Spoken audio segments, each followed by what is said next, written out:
The night my son-in-law's mother called me a sentimental old fool was the same night I decided I was done being polite.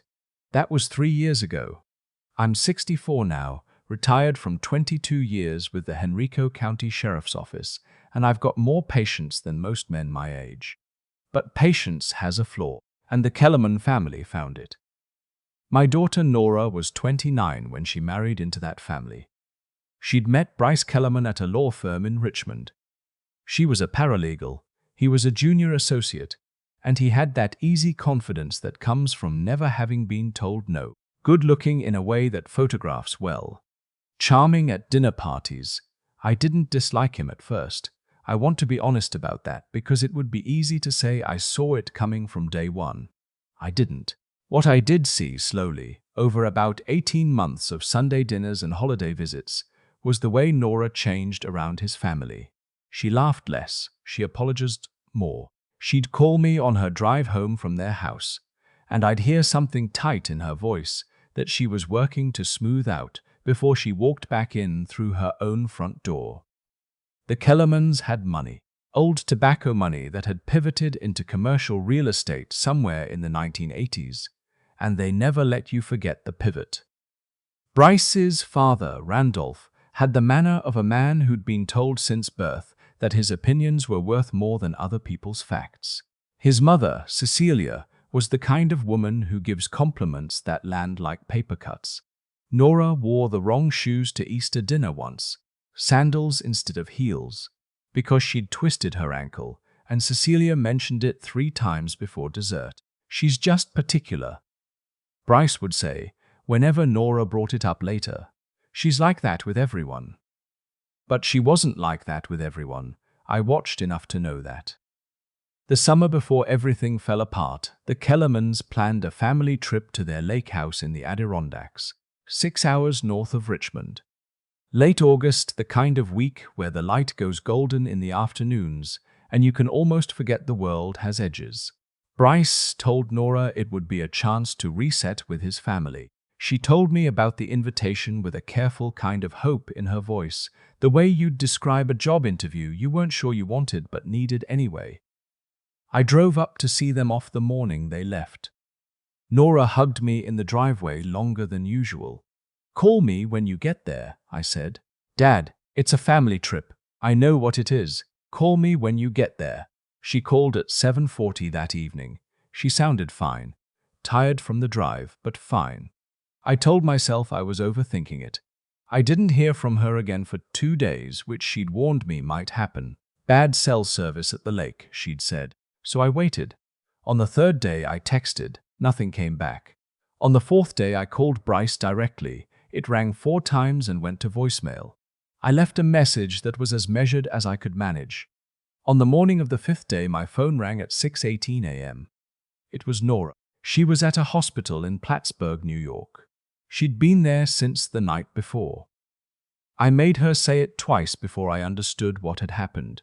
The Kellermans had taken her out on the boat the previous afternoon.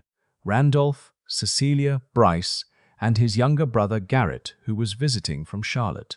They'd gone about 4 miles out onto the lake, far enough that you couldn't see the dock clearly. And then, at some point that Nora could only describe as a sudden shift in the air, the conversation turned. Cecilia said Bryce had told them things. About Nora, about her instability, about a period of anxiety she'd had in her late 20s, before she'd met Bryce, when she'd seen a therapist for about 8 months. Bryce sat in the front of the boat and didn't look at her while his mother talked. Randolph said that the family had discussed it, and they thought it would be best if Nora found somewhere else to stay for the rest of the trip. Give everyone some space to breathe. They were 4 miles from shore. When Nora said she didn't have a way to get back, Garrett laughed. Actually laughed. Cecilia said the town marina was only about 1.5 miles east along the shoreline, and Nora was a grown woman who could figure it out. Then they turned the boat around and left her standing on a stranger's dock. The dock belonged to a retired schoolteacher named Peg, 71 years old, who found my daughter sitting on the end of it 20 minutes later, not crying, just staring at the water with a look Peg would later describe to me as someone who'd just had the ground taken out from under her. Peg brought her inside, made her tea, and let her use the landline because Nora's cell phone was in her bag, which was back at the Kellerman Lake House, because they hadn't given her time to get it. The nearest hospital with an emergency psychiatric intake, which Peg, bless her, insisted on, because she recognized shock when she saw it, was in Plattsburgh. A neighbor drove them both. By the time I was on the phone with Nora, she'd been medically cleared. No physical injury, but her voice had that quality I recognized from my years on the job.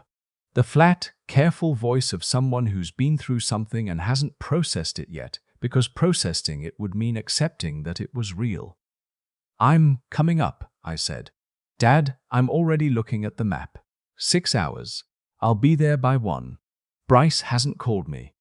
"I know." I made 2 calls before I left the house. The first was to my sister's husband, who was still at home and could check on my dog. The second was to my younger brother, Owen. Owen is 58. For 31 years, he was a licensed private investigator based out of Roanoke. He's retired now, mostly. He does occasional consulting work for a few attorneys in the Shenandoah Valley and spends the rest of his time on his property in Augusta County, where he grows things and fixes things, and has the particular stillness of a man who's seen enough of the world that silence no longer makes him restless. When I told him what had happened, he didn't say anything for a moment. Then he said, "You want me to look into them?" It wasn't a question. "Not yet," I said. "Let me get to her first." "Okay, but Lawrence." He only uses my full name when he's being deliberate. This doesn't sound like the first time something like this has happened. Just the first time it happened to someone who couldn't pretend it didn't. I thought about that for all 6 hours of the drive north. Nora was sitting in the hospital waiting area when I arrived. She was wearing a borrowed sweatshirt from Peg's house, pale blue with a Community 5K logo on it. She looked smaller than I remembered, and I'd seen her 3 weeks before. I hugged her and felt her go stiff for a second before she relaxed, the way people do when they've been braced for so long that comfort catches them off guard. We drove to a motel in town. I got her a room, got myself the one next door, and we sat at the small table by her window, and she told me everything she hadn't been able to say on the phone. It wasn't just the boat. The anxiety history, which Bryce had apparently been sharing with his family for months, framing it as concern, had been used before, subtle things. Cecilia saying Nora seemed fragile at Christmas. Randolph suggesting, at a family dinner in April, that high-stress environments might not be the right fit for someone with Nora's sensitivities. Bryce agreeing with them, quietly, in the way that people with a talent for cruelty learn to do, never directly, never on record, just a nod and a slight, telling silence. "I kept thinking I was overreacting," she said. "He told me I was overreacting." "You weren't overreacting. I know that now. But you believe the person you're married to, Dad. You want to believe them." She slept for 12 hours that night. I sat in the parking lot of the motel in my truck and called Owen. "All right," I said. "Look into them." Owen works the way he always has, methodically, without drama, making notes in a college-ruled notebook that he later transfers to a laptop he bought in 2019 and updates with surgical reluctance. He told me to give him a week. He called me back in 4 days. What he found wasn't dramatic in the way that makes for a good story on the surface. It was the kind of thing that's worse for being ordinary. Randolph Kellerman had settled 2 civil suits in the previous decade. One from a former business partner who alleged Randolph had manipulated him into signing over a controlling interest in a property deal by misrepresenting the financials. The suit had been settled for an undisclosed sum with a non-disclosure agreement, which meant Owen had to be creative to find out it existed at all. He found it through a court clerk database and a conversation with a retired attorney in Fredericksburg who knew the industry. The second suit was more recent, 3 years old, a former property manager.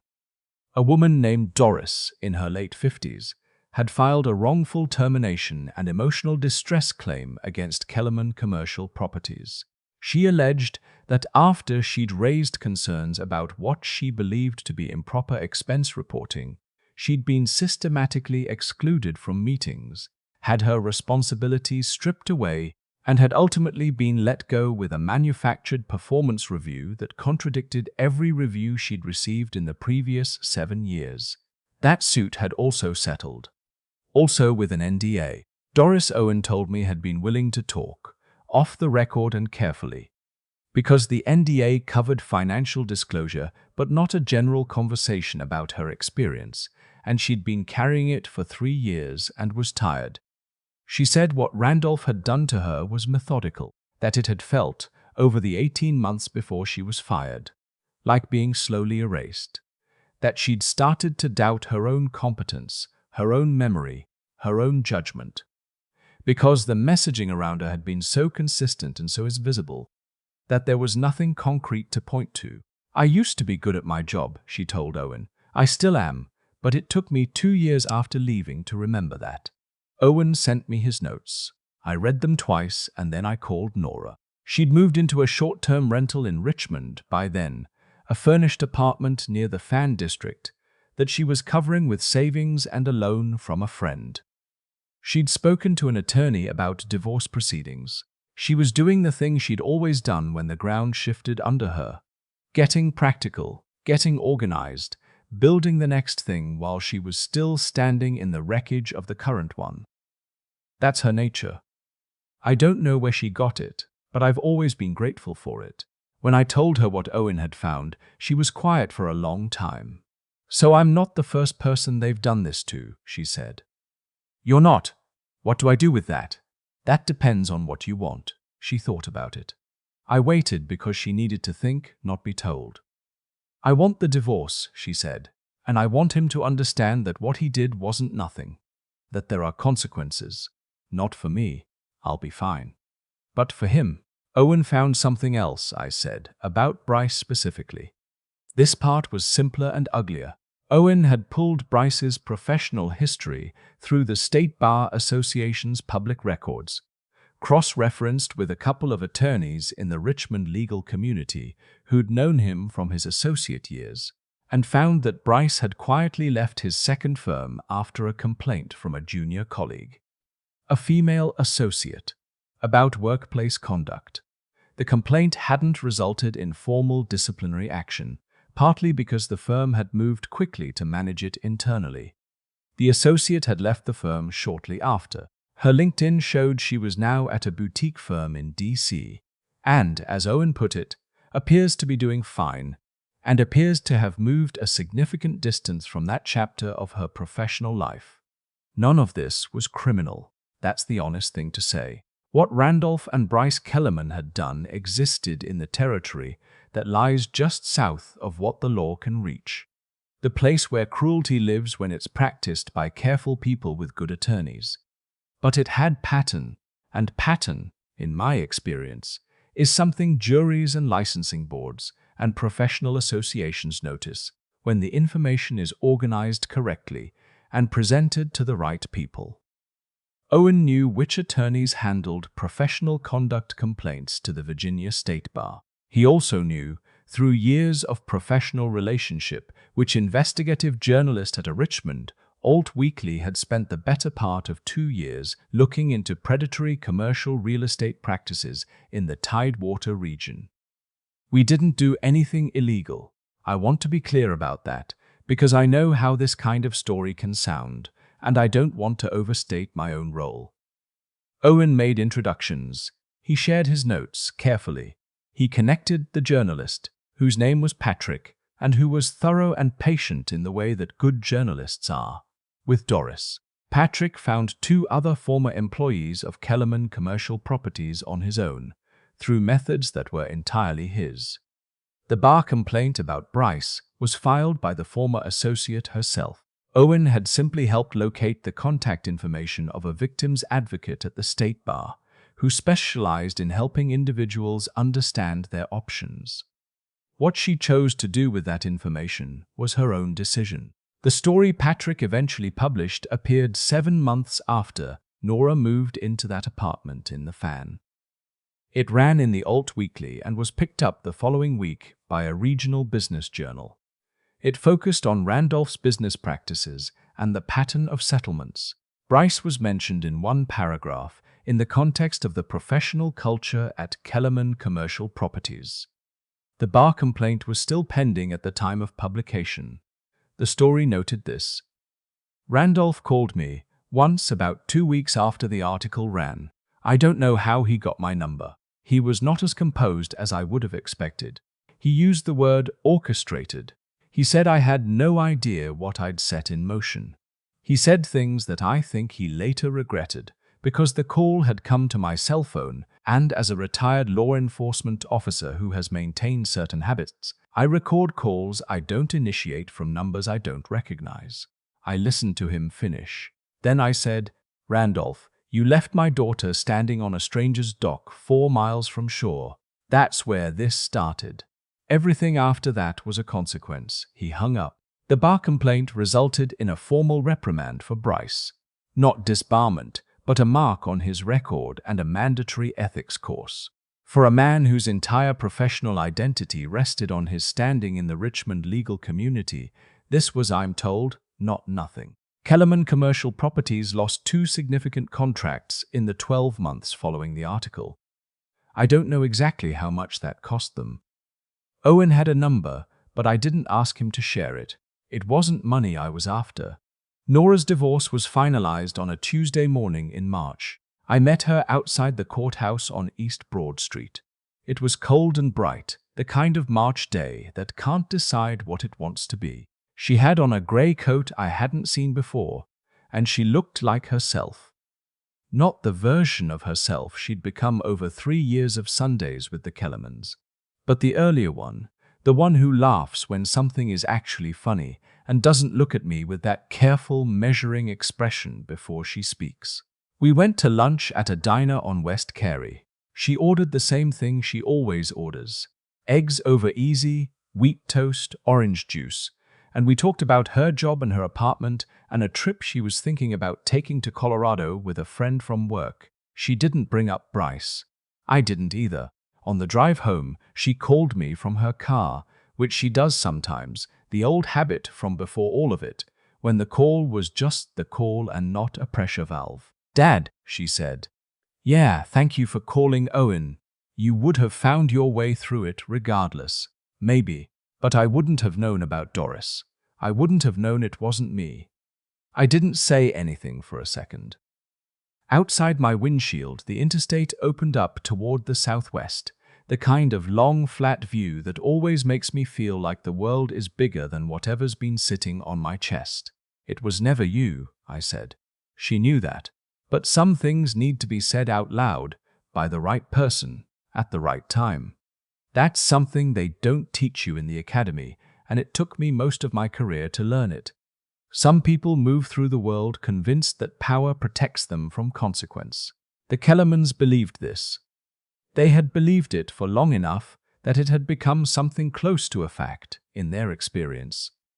And maybe, for most of the people they'd moved through over the years, it had been. What they didn't account for was a 64-year-old retired sheriff's deputy with a brother who kept meticulous notes, and a daughter who, even on a stranger's dock in the middle of the Adirondacks, had never once stopped knowing who she was.